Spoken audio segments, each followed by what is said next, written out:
Hello and welcome to MIFA's noontime webinar, short webinar on an important topic. And today's topic is why it's critical you save for college.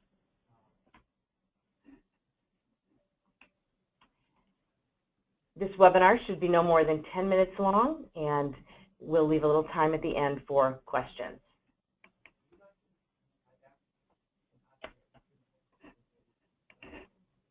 My name is Julie Shields-Rutina, and I am the Director of College Planning here at MIFA. Please know that after this webinar, I encourage you to go to the MIFA website and take advantage of all of the other resources we have here, as well as know that you can give us a call or send an email anytime, and we'll help you with all of your college planning questions and concerns.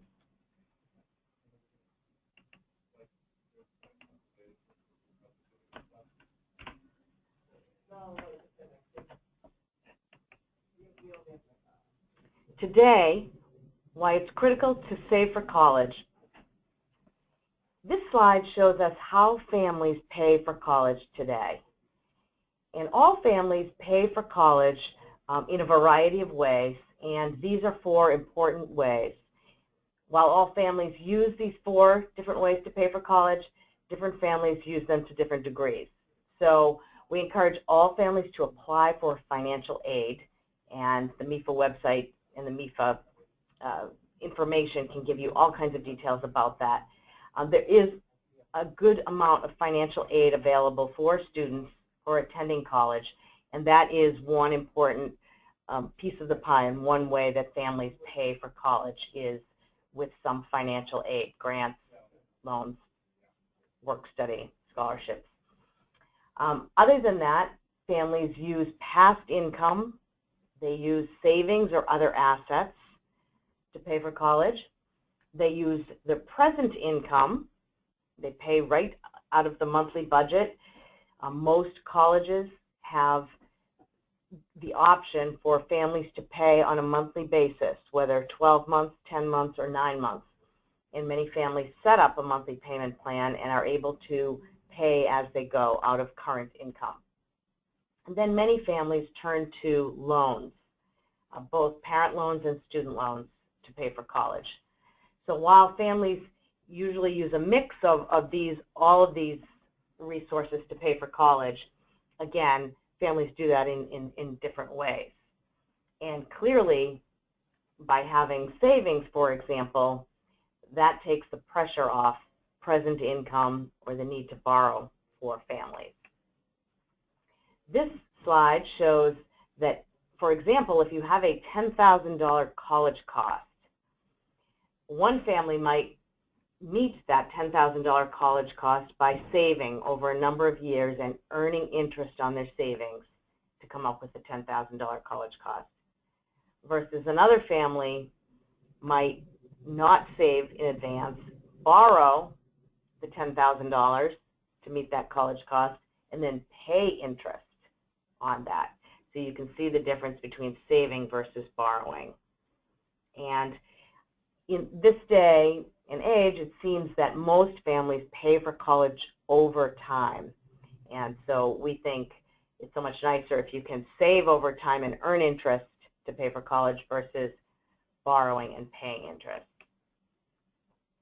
Now this slide shows that by starting early and saving even a very small amount on a monthly basis toward college, it can have big returns.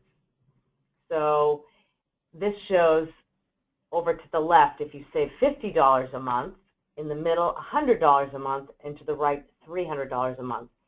And the colored bars show if you start saving early, such as when your child is in kindergarten, versus 3rd grade, versus 6th grade, versus waiting until 9th grade. And I will add that even in 9th grade, it's not too late, but the earlier you start saving, you see that really there's less pressure. It's a smaller amount per month, and that can really add up for families to have a nice amount saved for the time that your child is going to college. So here's an example. I'm going to give you two examples. Here's Luis, wants to go to a 4-year institution to study business. And I think in this instance, he's going to commute. And the full annual cost of the school is $22,500 per year. Now you can see that Luis received a nice financial aid award that covers a lot of his costs, but not all. There's still $2,000 left that his family would need to pay for out of pocket. And that's even with Luis working and borrowing a loan. So maybe this family could borrow some additional money or pay monthly, but wouldn't it be nice if this family had some money saved? So if we go back, well, to remember those last bars, we can see that if this family had put some money away, even a small amount over time, would have allowed them to be able to pay that balance.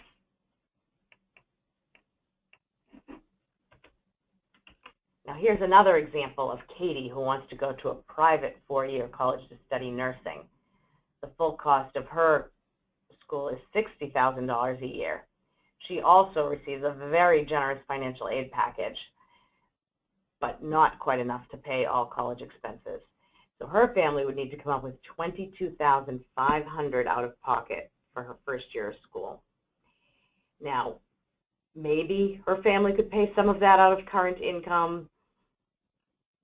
Maybe her family could borrow, but wouldn't it be nice in this case if her family had saved some money to be able to pay that out-of-pocket cost? And I will say these two examples that I'm showing you here are very realistic. We work with thousands of families every year at this time of year and look at the financial aid award letters, and these are two very typical scenarios where, while there's a lot of financial aid available, families still have to come up with some money to pay those college bills. And while they will piece it together through all of the means, having the savings really makes this time a much easier time for the family. So here are all the benefits to saving for college.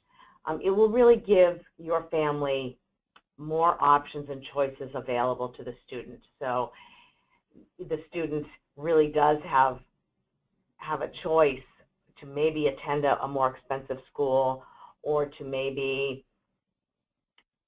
not have to commute but be able to live on campus, maybe to work a little less. It just gives a lot of options.